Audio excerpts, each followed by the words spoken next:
أكبر اكتشاف فرعوني في تاريخ البشرية. ما راح تصدقون شنو لقوا تحت الأهرامات.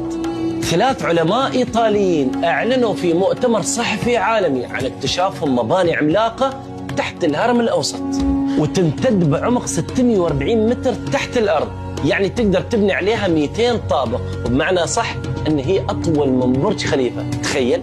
وكل عمود له ممشى لولبي وكأنه درج. وتم اكتشاف في قاع هذه الأعمدة غرفتين، كل غرفة مساحتها 80 في 80، يعني أكبر من ملعب كرة قدم. شلون هاي الفراعنة بنوها؟ طيب السؤال، شلون اكتشفوه العلماء الإيطاليين؟